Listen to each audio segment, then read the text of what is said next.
Hello, Brad here, just to say we're super proud that the Friday 5pm podcast is sponsored by the Malt Miller, the UK's best home brew store. We use the Malt Miller for all of our homebrew experiments, as well as tapping them up for advice and binging on their awesome YouTube channel all the time. That's why whenever we release a homebrew video, we put a recipe kit live on the Malt Miller, so you can brew with the exact same amazing ingredients that we did. The same ingredients used by pro brewers. So alongside the Malt Miller's nitro-flushed hops, cold-stored yeast and milled-to-order malts, you can pick up recipe kits for our 5 Points Best Bitter, Russian River West Coast IPA, and now the fastest beer in the world, a hazy session IPA that goes from grain to glass in less than 48 hours. Sign up to their newsletter at tinyurl.com/Malt Miller to get 5% off your first order.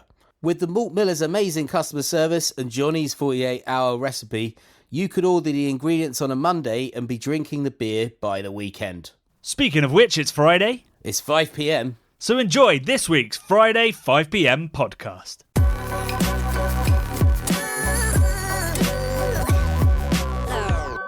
It's Friday, it's 5pm, and this week, I'm fairly confident that King Charles might be supping his first beer of the weekend right now. Well, he's definitely had a big week thus far. He's been in, I would say, the most manly. Well, that's maybe the wrong phrase, but it's very sort of gritty. His activities this week, Johnny. He's been up in. We're talking about Prince Charles, King Charles here, and he's been up in Burton-upon-Trent at the Tower Brewery. He's been pulling pints behind the bar with the owner, drinking a mid-strength beer brewed by Tower Beer, called Gone for a Burton, right? And as the owner, John Mills, was pulling it, he said, "Going to have a slurp of that, sir," to the king, which he responded, that if he was not, he was in the wrong place, Johnny. Well, we know that King Charles loves a beer. He does, in fact, own a contract beer brand. So he's got this Dutchy range, which is like organic British ingredients, this kind of stuff. And he has a couple of beers in that range, which I remember. I don't think we ever put it on the channel, but we definitely tried it at some point back when he was just little old Prince Charles. And it was pretty good beer. I can't remember who actually made it. Was it in his village, do we think? You know, he had that village, didn't he, where loads of, it was just like a sort of little perfect Charles land where he just made everything really nice and country Italy. Wait, what, he like town planned a village? I think so, yeah. I'm pretty sure he did. I'm sure he's done that with more than one village. Yeah, that was years ago. He's probably done it multiple times at this point, I would have thought. But he does like a tipple, doesn't he? I'm just looking at his sausage fingers as he's pulling the pint. He has got big sausage fingers, hasn't he? You've got a bit of a thing about people's fingers.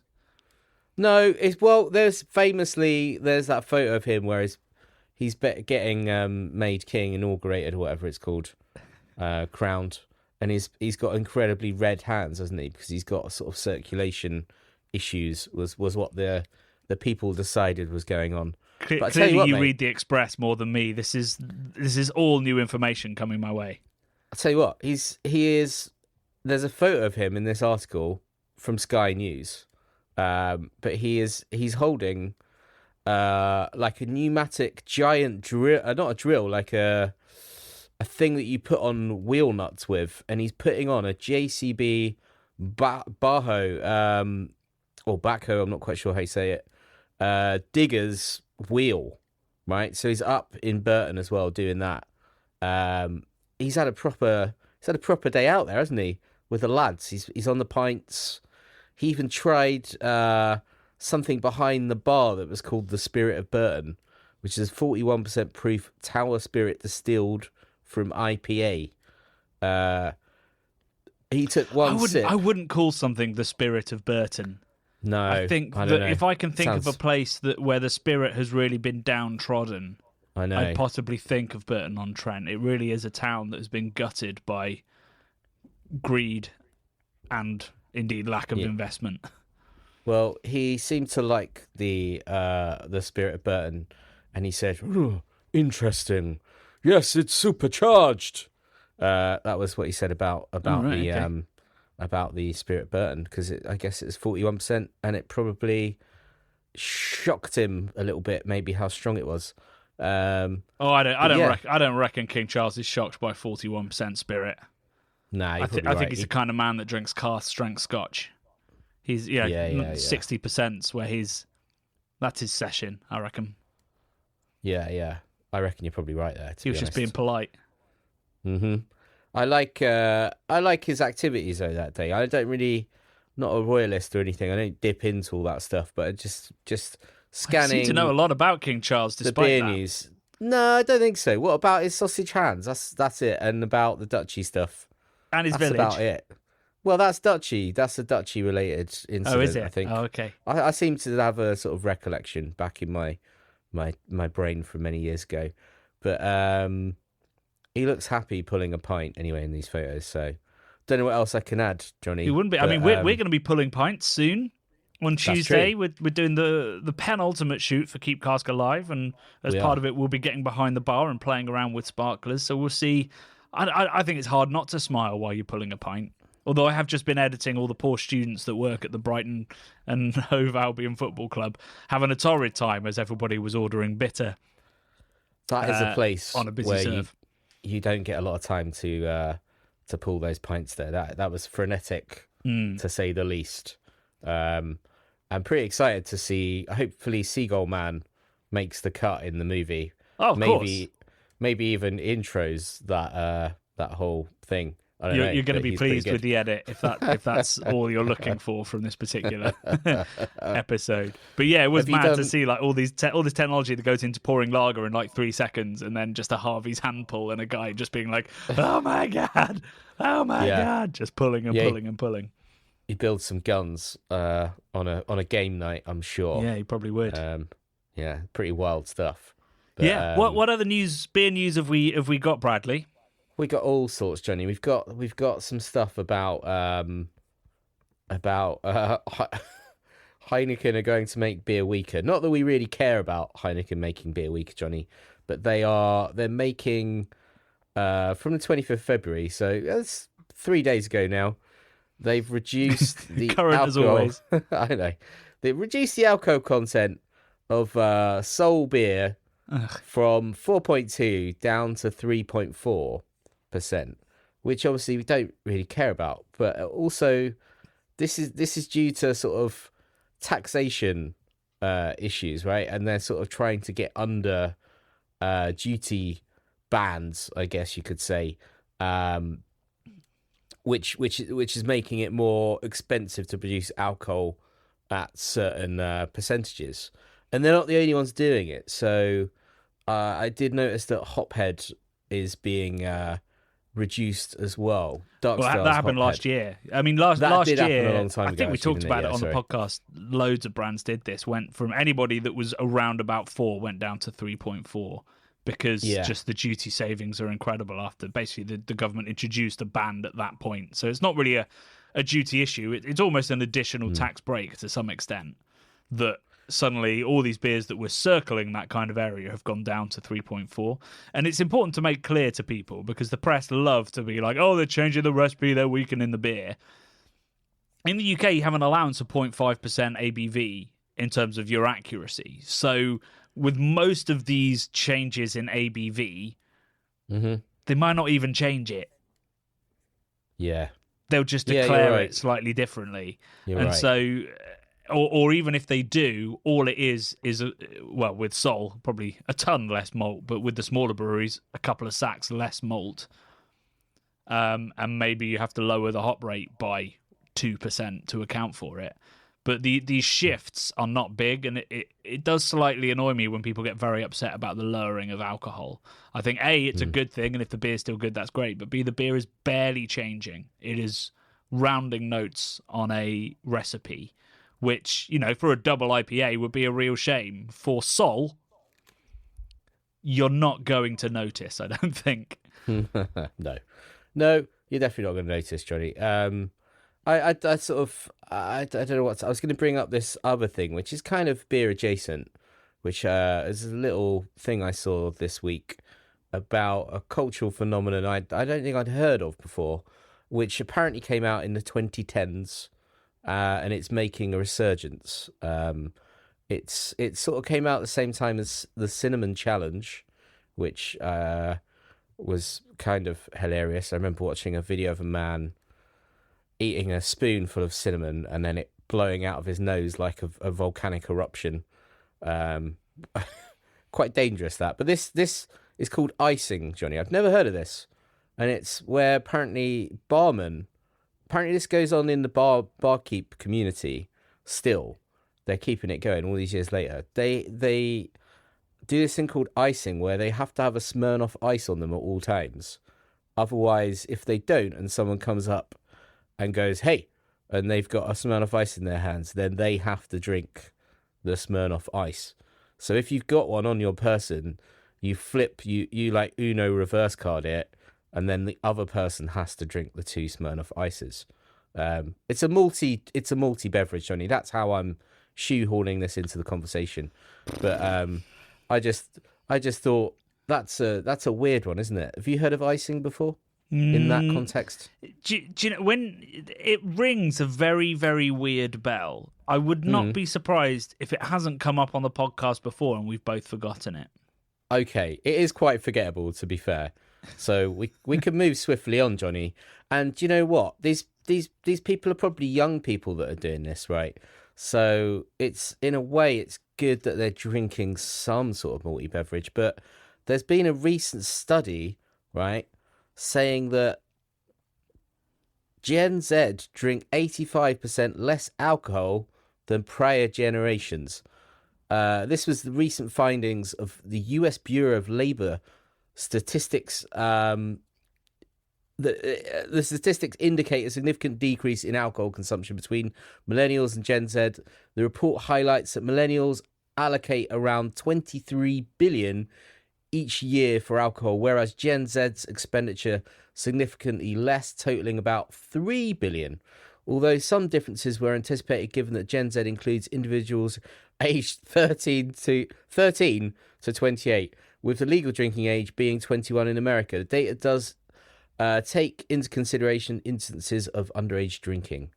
But yes, the actual... this study, when you sent it to me, I can't understand why it was commissioned or what they were thinking, because it's a fundamentally, unless I'm missing something. Well, the 13 age thing is flawed. It's flawed, isn't it?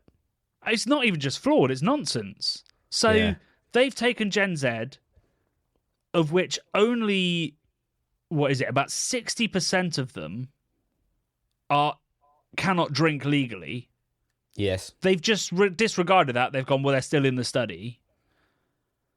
Yes. So really what they're saying is that 40% of Gen Zs put 3 billion aside for alcohol. Yeah. So really crude maths, you can nearly triple that to say, well, it's probably more like 9 billion. 9 bill. Right. And then on top of that, are they looking at the causes of this at all? Because I'll tell you one thing, the disposable income of Gen Zs is probably laughable. And I say laughable with all sympathy to the fact that young generations are being screwed over in their wages and in the cost of living. Mm-hmm. So what they're comparing is somebody like you or I, who has been working full-time for 20 years and has disposable income, against kids coming out of university with horrific debt, having only been able to legally drink for a couple of months. Like, how is this a helpful comparison to... They're not comparable at all. What they should be looking at is how much we put aside when we were aged 21 to 28 as millennials. Well, I mean, we could certainly go out and have a good night for an affordable amount of money, whereas I'm not sure that's the case these days. And these guys are probably thinking, I want to eat today rather than I want to get drunk today, because, life has got real hard for Gen Zers. But yeah, boomers all right, Johnny. 25 billion a year. Gen X 23 billion a year. Millennials Not 23. boomers, millennials. What did I just say? I thought you said boomers. I might be wrong. Boomers are in Boomers there are spending too. more probably. 25 bill. Yeah, 25 billion they're spending, and millennials are 23. Yeah. 23. Oh yeah, I see. Yeah. Yeah. So not super far behind them, but it's it's kind of a stupid survey, isn't it? And that's an official U.S. Bureau of Labor survey. I mean, there must be a reason behind it. I'm sure they are looking for something specific, but I don't know whether people have looked at this study and picked up on the wrong thing, because this can't be the takeaway, which is essentially that people underage don't spend much on alcohol. Like, we know that because legally they can't buy it. Yeah. It's a bit of a weird one, but it doesn't help the narrative. We know that people are drinking less, and we know that it's probably a good thing, and they should be drinking less and drinking better and looking after their bodies. But we don't need this kind of study that basically says that the alcohol market is done. It's very fear-mongery, for sure. Maybe that's the purpose of it. It's to make everyone worried and drink more with worry. I want to know the agenda of where you found this, which is apparently puberty.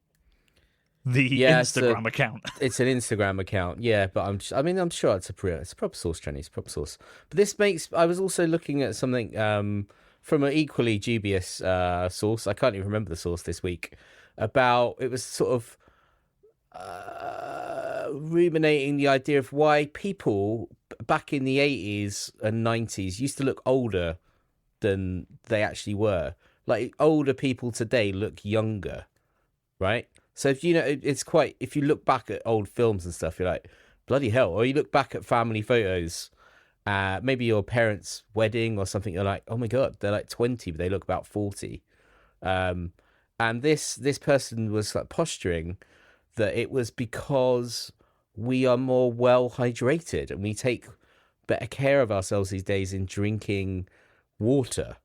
Whereas back in the 80s, it wasn't really a thing. People were drinking, when they went out, maybe they were walking about, they'd get a fizzy beverage, a pop or whatever. But now the number one pre-packaged drink in the world is bottled water, apparently.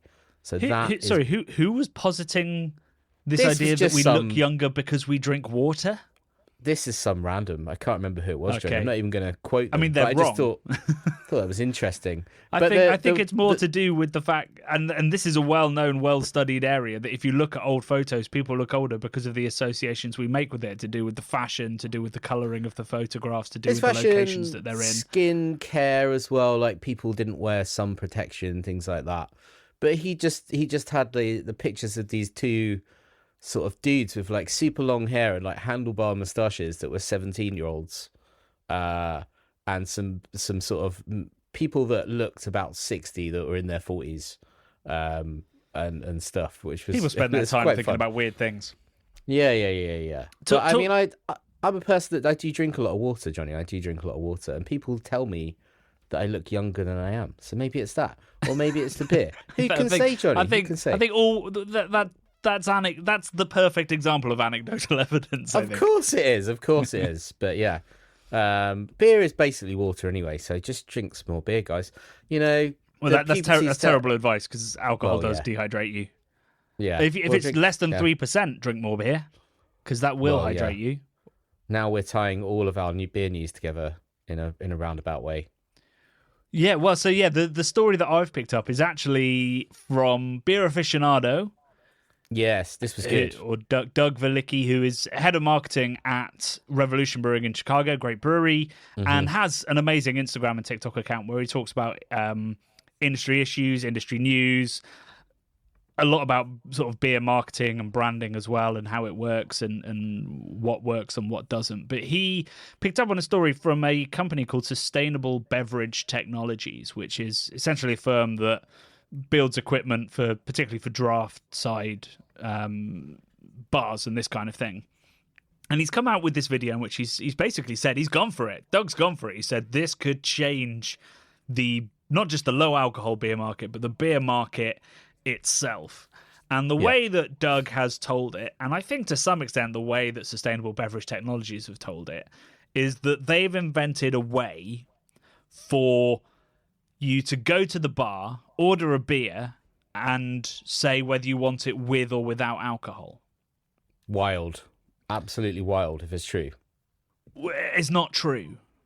Yeah. Well, it's not true in the way that people are understanding this. So the way that it's sort of being sold is that either at the bar there is technology that is taking the alcohol out.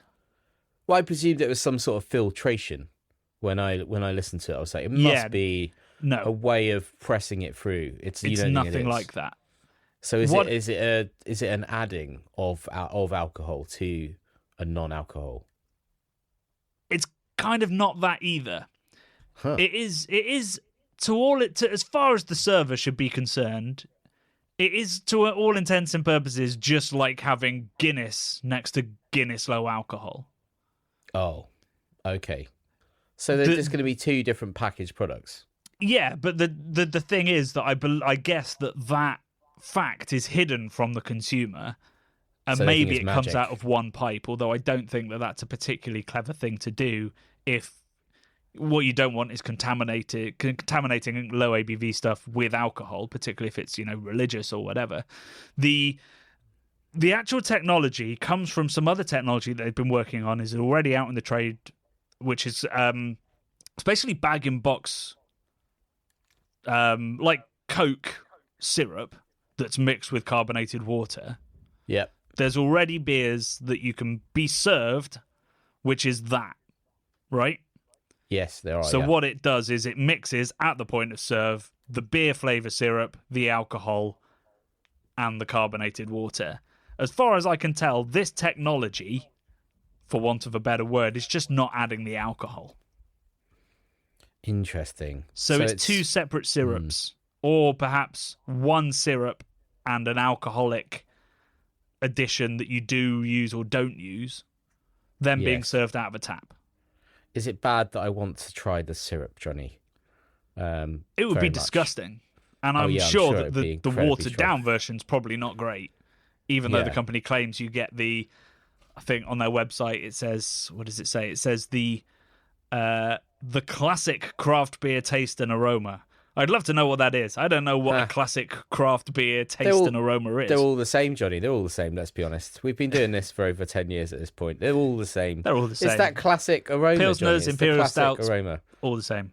Yeah. I mean, this, I don't think I want my my beer consumption like from a syrup like this. It's not real, is it? It's terrible. That's a terrible idea. I'm anti it. Well, so the reason that they're doing it, so the original technology is called Next Draft, and the thinking behind it is you eliminate kegs. Yes. You therefore reduce your carbon footprint. You reduce your distribution costs.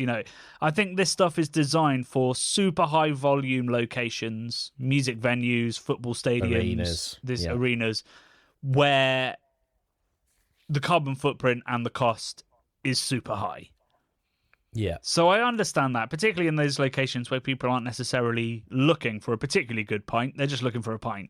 I do understand the use of this technology, but when you are saying that it is revolutionary technology that's going to transform the on-premise concept, when you are selling it as the idea of you can have the same beer with alcohol or no alcohol, and when you say it delivers the classic craft beer taste and aroma, you're misleading people.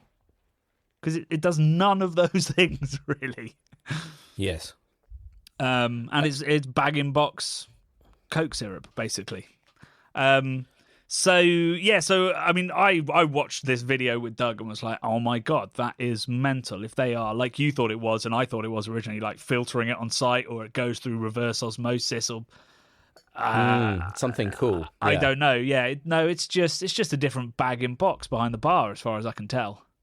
Damn, it's not good, Johnny. It's when you well, maybe you don't drink as as much soda as me. I'm trying not to drink as much soda as me. But sometimes you order, if you're in a fast food place or something, you might order a Coke or whatever, and you get it, and it just tastes of fizzy water because the pack has run out, right? So if you're through a drive-through or something, you can't go back. That's the most disappointing thing ever. But imagine you get a beer and it just tastes of like fizzy nothing. Yeah, you buy 4 pints, take them back to your seat so you don't have to go to the bar, and they all taste of fizzy water.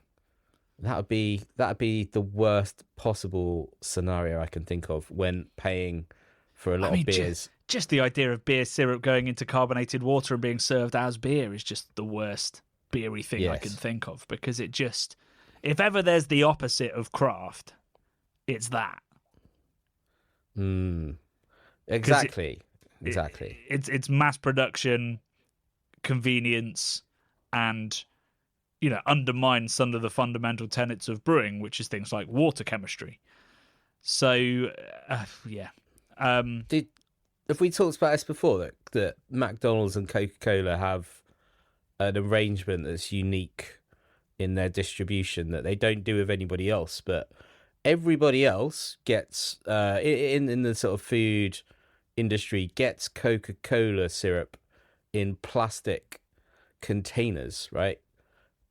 But McDonald's get it delivered in stainless steel tankers that preserve the ingredients better.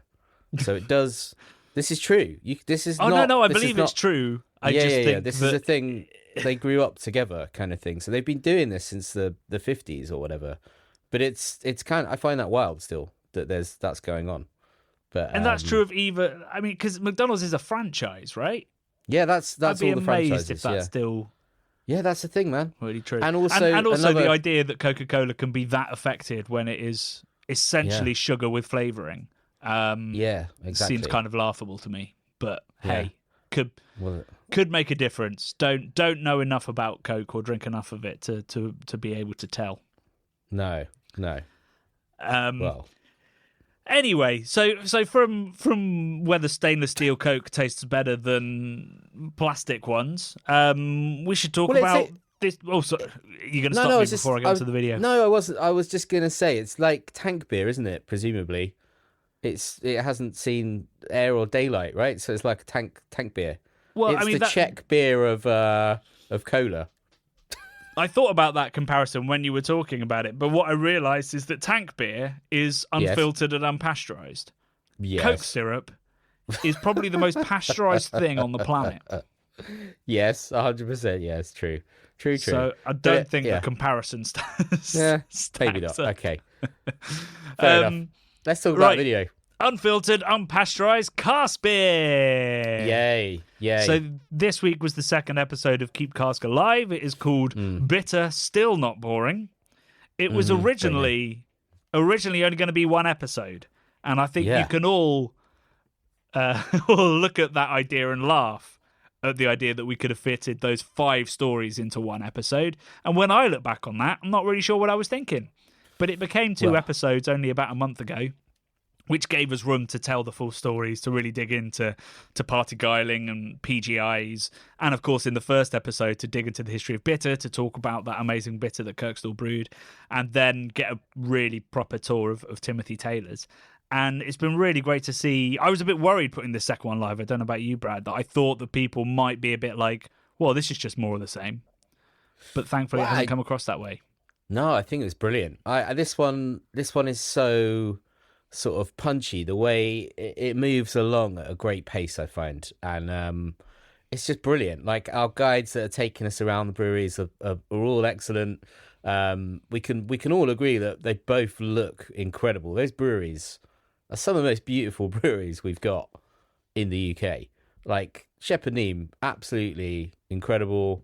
Fuller's is should be the World Heritage Site. It's just incredible that's still in London, and that whole street and that whole area, it's so scenic next to the Thames. How like poetic is it that the Thames kind of floods up onto the back of the street, so you can't even walk down that river street sometimes of the day because it's covered in like a foot of water. That's how old this place is, that it's like they built it before they kind of considered, the Thames would rise up. Yeah, the Thames was probably 10 feet lower or something. Yeah. Yeah, it's wild, and like they're such amazing places, and I'm so happy to sort of be near these places, and that they still exist, Johnny. I think they're both absolutely amazing. Yeah, I wish we could go and film at Fuller's when the wisteria is in bloom. Oh, because it transforms that road through Fuller's, and we've never actually. I've been there when the wisteria has been in bloom, but we always seem to film in winter when it looks like the world's creepiest dead tree. Yeah, it's a very Tim Burton sort of looking thing when it's not covered in flowers, because it's super old, isn't it? Supposedly it's the oldest wisteria in the UK, and what are they called? The big Kew Gardens got their sample from the Fuller's guys, which I don't know, maybe urban legend or whatever, but it's bloody old. It's huge.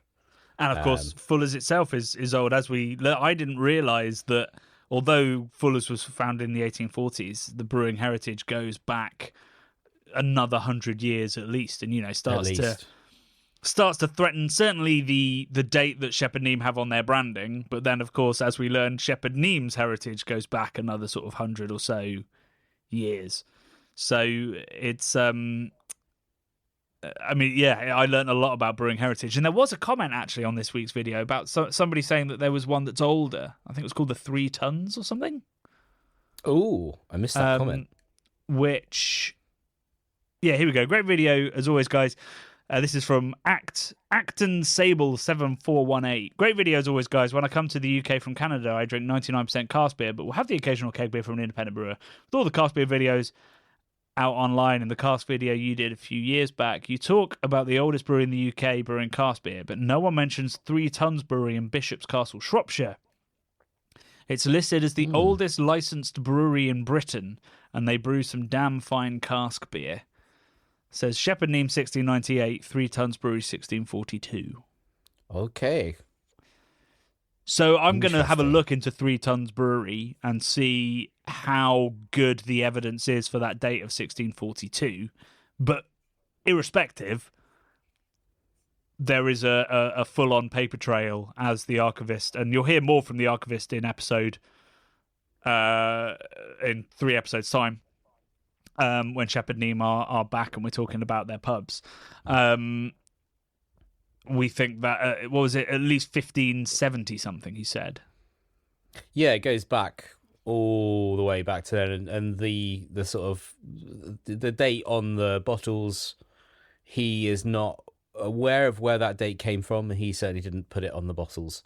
So he was very much adamant that it was at least 100 years earlier, which would mean that it's way older than 3 Tons Brewery. Yeah. But still, that's really cool, isn't it, to think about? Yeah, very, very cool indeed. And I'd love to visit. Well, we'll check that the beer's good, but I would love to visit it if the beer is good. You found another comment that was interesting on the video as well.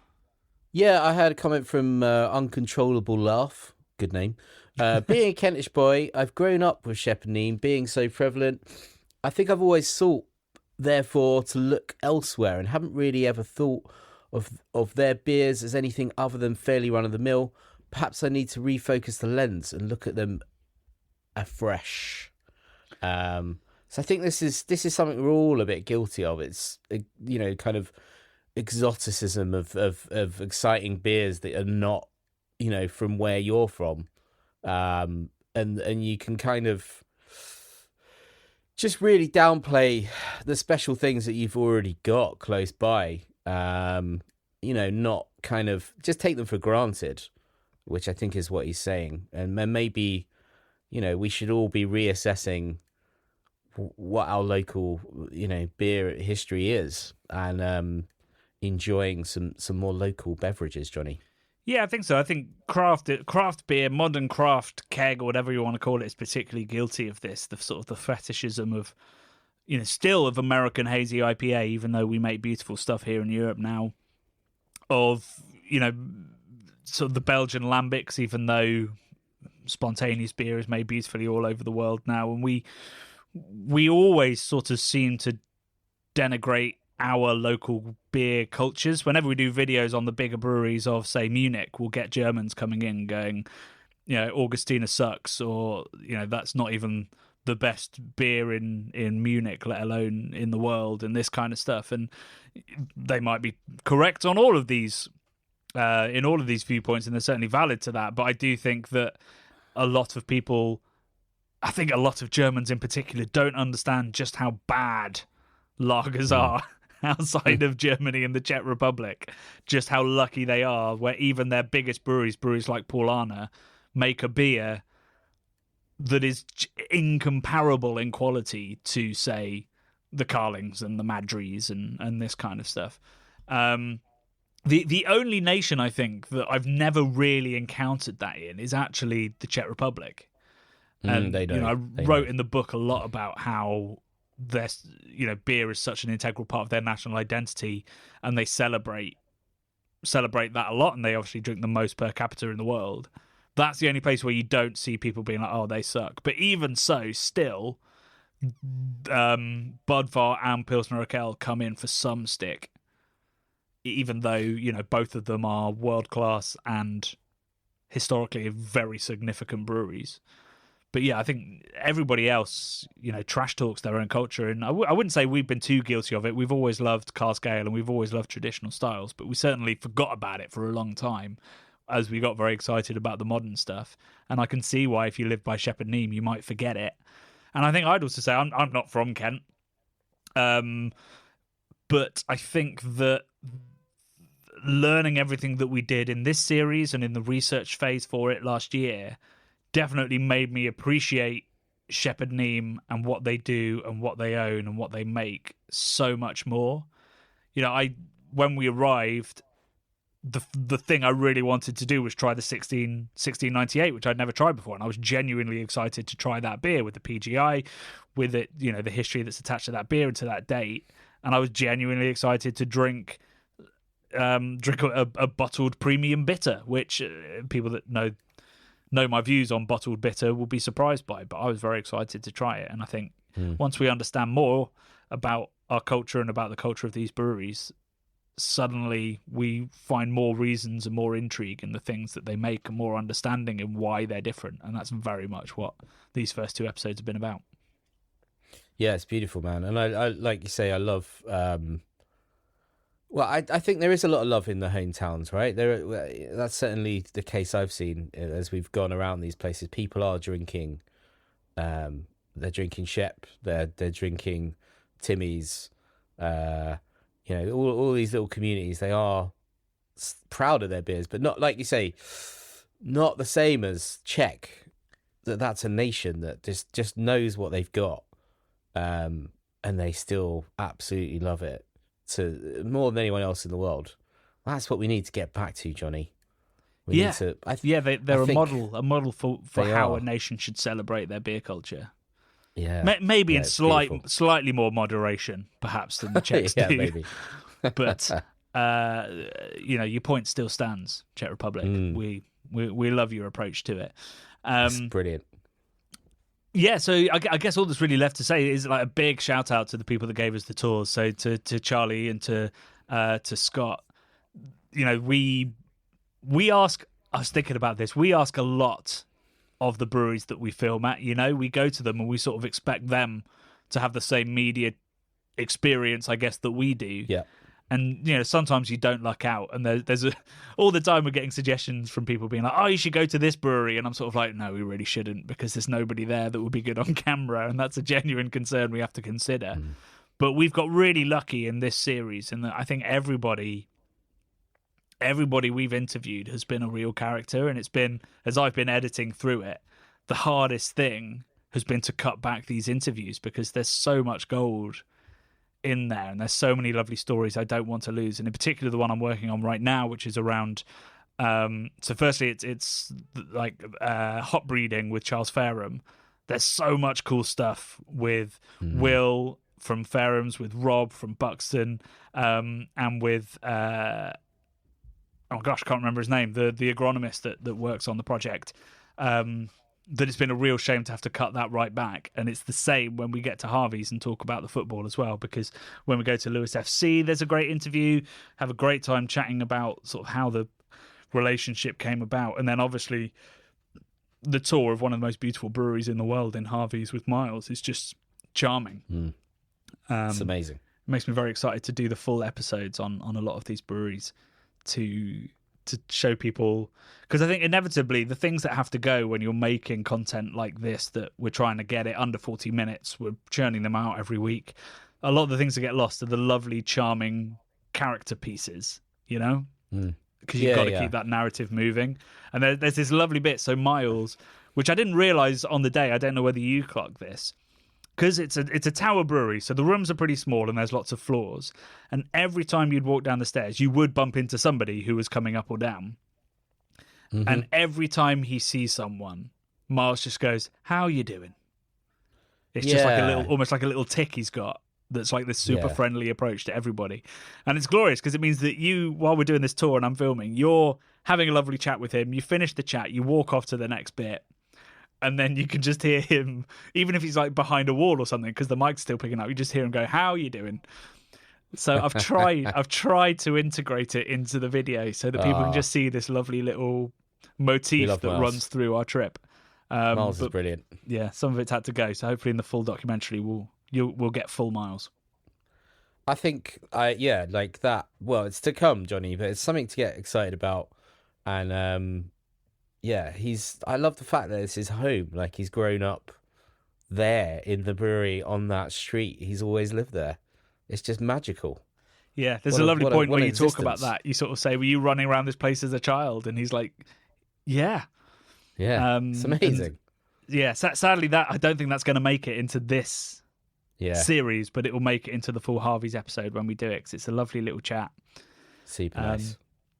So yeah, they say, you know, good editing is they say killing your babies, which is a horrible phrase, but it's essentially going, all the things that you think are brilliant usually have to go in the final edit, and it is definitely true, because it is all those exciting little things that add nothing but character and joy, and they have to go. And I can hear our Patreon saying, "Leave it in, do a director's cut." And I would love to have the resources to do that. I'd love to have an editor that could do that. But luckily, in this regard, there will be an editor's, a director's cut, which will be the full episodes of each brewery. So we'll be doing a full episode on pretty much everyone in this series, basically, because they all deserve it, and we got so much good stuff. So yeah, full episodes are inbound. Don't worry if you worried we've lost some of the gold. Beautiful. It's great to think about that. It's all coming down the pipeline, guys. Yep. We'll have to break it up. I think we'll have to break it up with some more modern stuff and other videos, because otherwise 2025 will just be Cask. Yeah, that's true, actually. Because we've got, I think it's 9 other episodes we can upload after the 7-part series. Yeah. So yeah, that's that's a third of the year could just be Cask. Which I'd be kind of up for, but I know that we have a broader audience than that, and that's good. So yeah, before we wind up this week, we do have a little announcement to make, which is that the main sort of thrust of this campaign, in terms of the actual campaigning element, has been the idea of a petition to the UK government to get them to recognise cask ale as what they're calling living heritage. And once you get onto that living heritage list, the idea is that once a year they will put one forward to UNESCO. So we made a petition, and I think because of the slightly uncertain political climate right now, there are a lot of petitions being put to the government, to the point where usually they say, when we put in the form, they said it was going to be 10 days or a little longer to get the petition live, approved and live. We've now been informed that's 6 to 8 weeks. So 30 to 40 working days, which feels a little bit like they're just putting democracy on hold because they're messing up a lot. But we just have to swallow that. So what we've done is we've taken the decision. We're not going to put a petition on change.org or something like that, because we just don't believe that will give us the change that we need. What we've decided to do is to create a mailing list, right? And on this mailing list, which you can sign up, I'll put a link in the pod description, and it's now onto all of the videos, the Cask Ale series videos that are live. A link to that you can sign up to, and then when that petition goes live, you will get a notification and you'll be able to sign. So it's a slightly roundabout way of doing it, but we don't want to miss sort of the intrigue and the interest that we're building up. So you can go to that website and you can sign up to the mailing list. While you're there, you can also watch all the episodes. You can also buy merchandise. You can also donate to the campaign. You can join our Patreon. All these different ways that you can support the campaign and keep it moving. Because obviously once the 7 episodes finish, that's not the end of the campaign. We have the other 9 episodes that we need to produce, and that obviously takes time and money. And then obviously we're continuing the lobbying effort. So I've got meetings lined up with lots of different MPs, with lots of different lobbying groups. I'm still chatting regularly with SEBA, CAMRA, the BBPA. We hopefully, Fuller's are organising a meetup for lots of MPs to go to Fuller's, and we'll be doing a talk there. So this is taking up a lot of our time and a lot of our resources. So anything that you can give is hugely appreciated to keep it moving, because it is a long-term project. You know, UNESCO is probably best case scenario 4 years away before we get that UNESCO listing, and worst case scenario a decade. But I'm adamant it's going to happen. It's a matter of when. It will happen. Yeah. Yes. So yeah, please do go to that website and support us in any way that you can, and certainly just join the mailing list so that you can sign that petition as soon as it goes live. We're aiming for 10,000.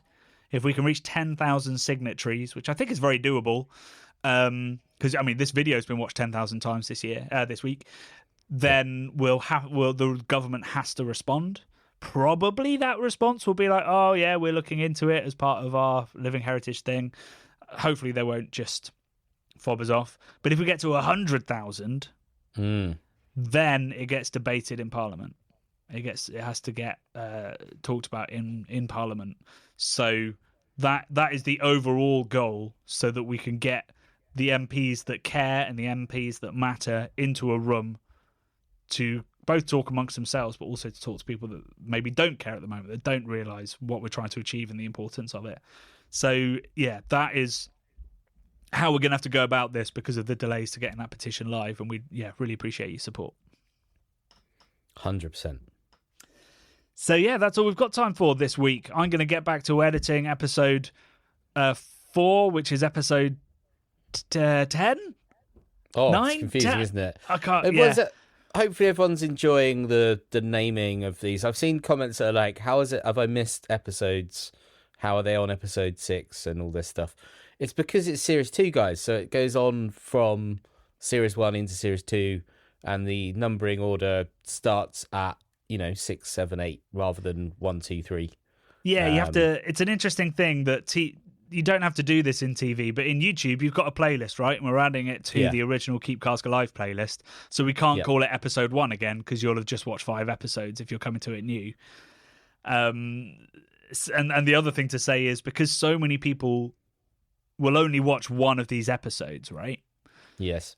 So that's why every intro is the same, and I apologise for that. And I've put in a little they call a segment, so you can just fast forward to the bit where the full episode starts. But we have to make sure that anybody coming to that video can understand in an instant what's happening, which TV doesn't have to do. So that's just things you have to think about when you're trying to make TV quality content, but on YouTube you have to do it in a slightly different way.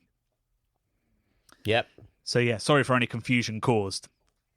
And indeed, sorry to myself, because I can't remember what number episode I'm actually making at this point. I think it's in the thousands. It's 10, isn't it? Is it 10? Maybe it's 10.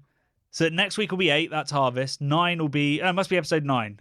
9. Episode right, 9. Sorry, I'm getting ahead. Of 11. Yeah.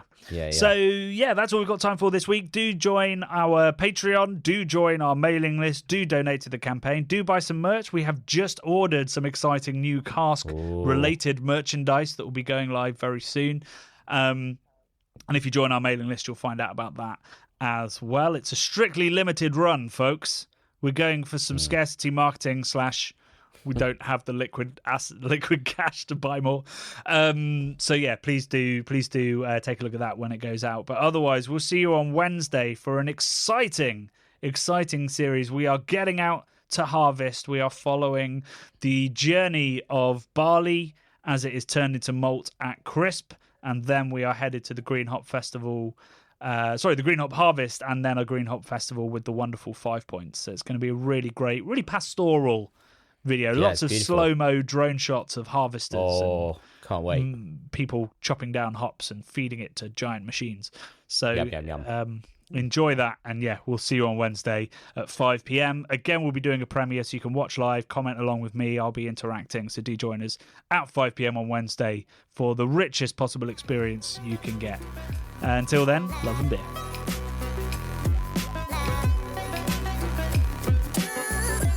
The Bubble and Friday 5pm podcasts are brought to you by the nerds behind YouTube's craft beer channel. You can watch over 400 mini documentaries at youtube.com/the craft beer channel. And if you love what we do, support us via Patreon and get access to merchandise and our amazing Discord forum, a positive and welcoming space for everyone who loves beer, food and homebrewing. Love and beer.